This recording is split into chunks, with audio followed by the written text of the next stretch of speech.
This video essay is a loose commentary of two books, Zen in the Art of Archery by Eugen Herrigel and The Book of Tea by Kakuzo Okakura.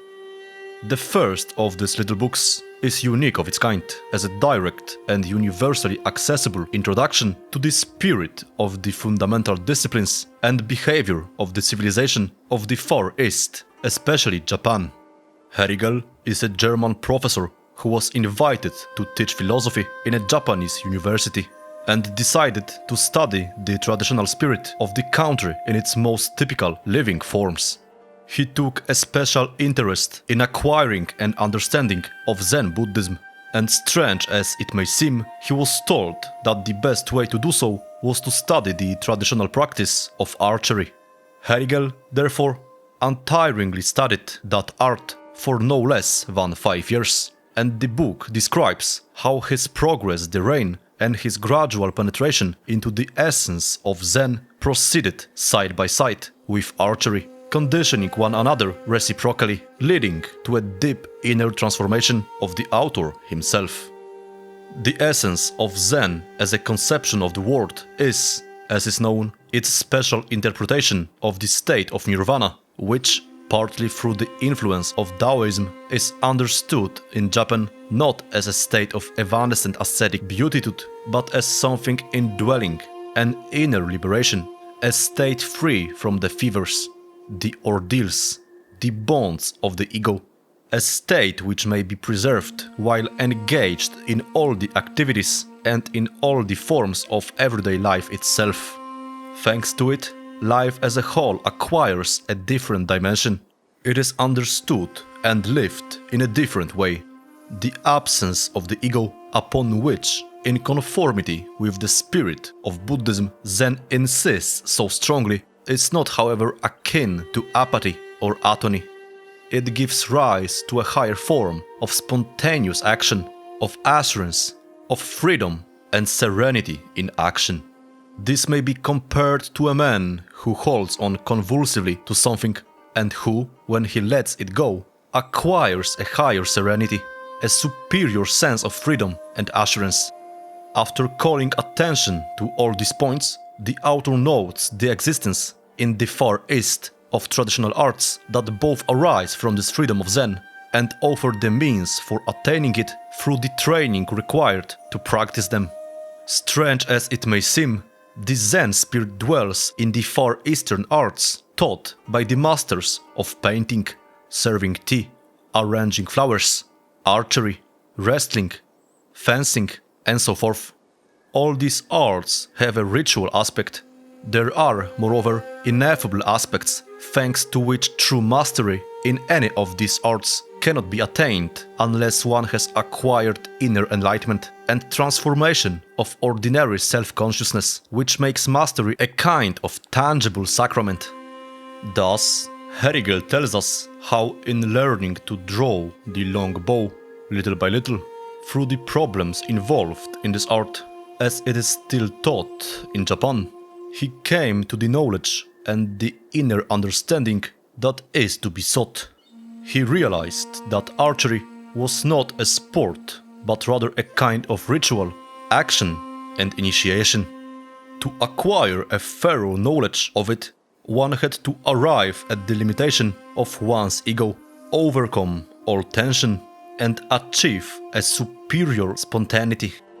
Only then was muscular relaxation paradoxically joined to maximum strength.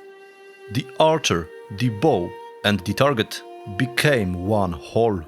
The arrow flew as if of its own accord and found its target almost without being aimed. Stated in these terms, the mastery attained is a degree of spirituality or Zen, not as theory and philosophy, but as actual experience, as a deeper mode of being. By describing situations of this kind, based on personal experience, Herrigel's little book is important not only because it introduces the reader to the spirit of an exotic civilization, but also because it enables us to view in a new light some of our own ancient traditions. We know that in antiquity, and to some extent in the Middle Ages also, jealously guarded traditions, elements of religion, rites, and even mysteries were associated with the various arts. There were goods for each of these arts and rites of admission to practice them. The initiation to crafts and professions in certain guilds and collegia proceeded along parallel lines with spiritual initiation. Thus, to mention a latter case, the symbolism proper to the mason's art of the medieval builders served as the basis for the first Freemasonry, which drew from it the allegories for the proceedings of the great work. It may therefore be that in all this, the West once knew something of what has been preserved to this day in the Far East in such teachings as the way of the bow or the art of the sword, held to be identical with the way of Zen in a singularly positive form of Buddhism. The author of the second little book is a Japanese interested above all in aesthetic problems, who has studied the modern schools of art in Europe and America, but has remained faithful to his own traditions and has engaged in a resolute and efficient action in his own country against the introduction of Europeanizing tendencies. His The Book of Tea confirms in the central part, devoted more closely to the subject under consideration, what we have just been saying. There have been close connections in the Far East between Zen, the tea schools, and the tea cult. Indeed, it is claimed that the tea ceremonial, as elaborated in Japan in the 16th century, was derived from the much more ancient Zen rite of drinking tea from one single cup before the statue of Bodhidharma. Generally speaking, this ceremonial rite is one of the many forms in which the Taoist principle of completeness in the fragment is expressed. Lu Wu, in his book Cha Ching, had already asserted that in preparing the tea, the same order and the same harmony must be observed that from the Taoist standpoint reigns in all things. The author adds that it is part of the religion of the art of life. The tea became a pretext for the enjoyment of moments of meditation and happy detachment in which the host and his guests took part. Both the site and structure of the rooms built for this special purpose, the tea rooms, Sukya, follow the ritualistic principle. They are symbolic. The variegated and partly irregular path that, within the framework of the Far Eastern art of gardening, leads to the tea room is emblematic of that preliminary state of meditation that leads to breaking all ties to the outer world, to detachment from the worries and interests of ordinary life. The style of the room itself is of refined simplicity. In spite of the bare and poverty-stricken appearance it may offer to Western eyes, it follows in every detail a precise intention. The selection and the use of the right materials call for infinite care and attention to detail. So much so that the cost of a perfect tea room may be greater than a whole casement. The term Sukya, the author says, originally meant the house of imagination, the allusion being not to wandering fancies, but to the faculty of detaching oneself from the empirical world, of recollecting oneself and taking refuge in an ideal world. Other expressions used by the masters of tea rite are the house of emptiness and the house of asymmetry. The first of these expressions traces back directly to the notion of the void proper to Taoist metaphysics.